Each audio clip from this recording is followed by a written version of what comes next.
The Curse of Manasa. The story of Behula and Lakhindar is one of the most significant and emotional tales in the folklore of Bengal, derived from the Manasa Mangal, a collection of medieval Bengali religious literature. It is a tale that revolves around love, faith, and the struggle between a mortal family and a divine being. The legend begins with Chand Sadagar, a wealthy and devout merchant from the city of Champaknagar. Chand was a staunch devotee of Lord Shiva, one of the principal deities of the Hindu pantheon. Chand Sadagar's piety and devotion were well known, but he was also proud and unwilling to acknowledge any god or goddess other than Lord Shiva. This devotion and pride set him on a collision course with the goddess Manasa, the goddess of snakes, who was determined to make Chand her follower. Manasa was relatively unknown and not widely worshipped in the region at that time. She wanted Chand Sadagar, one of the most influential and wealthiest men in Bengal, to offer her worship, knowing that if Chand did so, others would follow his example. However, Chand Sadagar had a deep-seated hatred for Manasa. He saw her as a malevolent and destructive force, unworthy of worship. Her association with snakes, which he viewed as symbols of death and evil, only strengthened his resolve to reject her. Manasa, offended by Chand's refusal, swore vengeance. She cursed Chand Sadagar's family, promising to destroy his happiness by taking the lives of all his sons. True to her word, one by one, Chand Sadagar's 6 sons perished mysteriously on their wedding nights, each killed by venomous snakes that Manasa sent into their bridal chambers. Desperate and devastated by the loss of his sons, Chand was left with only one surviving son, Lakhindar, whom he vowed to protect from the wrath of Manasa at all costs. Lakhindar and Behula's wedding, a father's desperation. Chand Sadagar arranged for the marriage of his last surviving son, Lakhindar, to the beautiful and virtuous Behula, a young woman known for her piety, intelligence, and unwavering devotion to her husband. The wedding was a grand event, but Chand was filled with anxiety. He feared that, like his other sons, Lakhindar would also fall victim to Manasa's curse. Determined to prevent Manasa from taking the life of his last son, Chand Sadagar decided to take extraordinary measures. He ordered the construction of an iron-walled bridal chamber, also known as a Bashor Gar, for Lakhindar and Behula to spend their wedding night. The chamber was designed to be completely snake-proof, with no openings or cracks through which a snake could enter. Chand believed that this would be enough to protect Lakhindar from Manasa's wrath. On the wedding night, Lakhindar and Behula were locked inside the iron chamber, and everyone breathed a sigh of relief, believing that they had outwitted Manasa. But the goddess of snakes was far more powerful and cunning than they imagined. Manasa was determined to fulfill her curse and destroy Chand Sadagar's last son. She summoned her most powerful and loyal serpent, Kalnagini, and ordered it to kill Lakhindar. The tragedy on the wedding night. Kalnagini, with its supernatural powers, managed to find a tiny, imperceptible crack in the iron walls of the bridal chamber.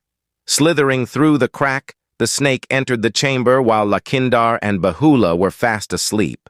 Before Behula could realize what was happening, the deadly snake bit Lakhindar, injecting its venom into his body. Lakhindar died instantly, his body cold and lifeless.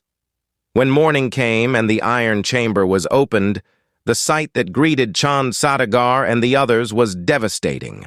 Lakhindar lay dead, just like his brothers before him. Despite all of Chand Sadagar's precautions, Manasa had claimed her final victim. The grief and despair in the household were overwhelming. Chand Sadagar was crushed by the loss of his last son, and it seemed that all hope was lost. However, one person refused to accept Lakhindar's death, his wife, Behula. Behula, who had only just become a bride, was not willing to let go of her husband so easily. She believed that her love and devotion could overcome even death itself. Determined to bring Lakhindar back to life, Behula resolved to undertake a perilous journey to the kingdom of the gods to plead for her husband's resurrection. Behula's journey of faith. Behula built a raft, laid Lakhindar's lifeless body on it, and set off on a long and dangerous journey down the Ganges River. Her goal was to reach the realm of the gods, where she hoped to appeal for her husband's life. The journey was filled with challenges, both natural and supernatural. Behula had to navigate treacherous waters, face wild animals, and endure terrible storms. But through it all, she remained steadfast and determined. Her love for Lakhindar and her faith in the gods gave her the strength to continue. As Behula floated down the river, she encountered various obstacles and trials. She sang hymns and prayers to the gods, invoking their mercy and assistance. Her devotion and perseverance touched the hearts of the celestial beings who witnessed her ordeal. But the gods could not help her directly, for it was Manasa who had taken Lakhindar's life, and only Manasa could bring him back. Behula's plea to the gods. After enduring many trials, Behula finally reached the court of the gods, where she made her case before Lord Indra, the king of the gods, and other deities. She sang praises of their virtues and implored them to intervene on her behalf. The gods were deeply moved by her devotion and her willingness to go to such lengths for her husband.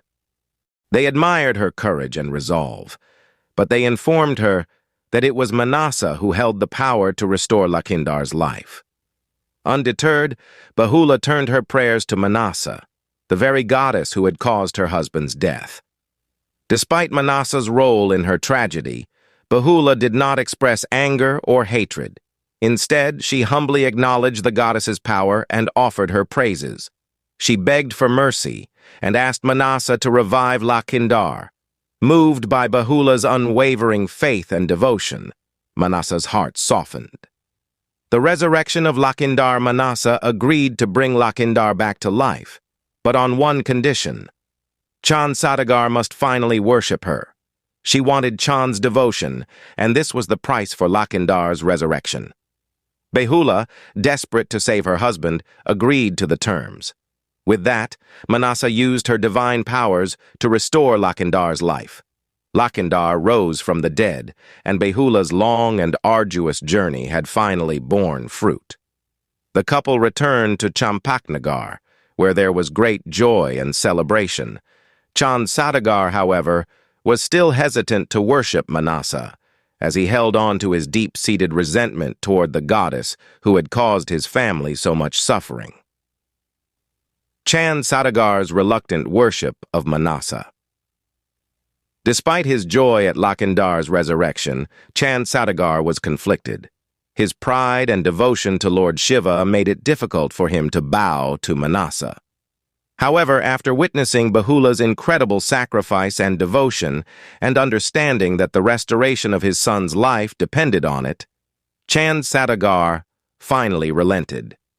In a symbolic gesture, Chand Saudagar offered a single flower in worship to Manasa, fulfilling her demand. With this act, the long-standing conflict between Chand Saudagar and Manasa came to an end, and peace was restored to his family.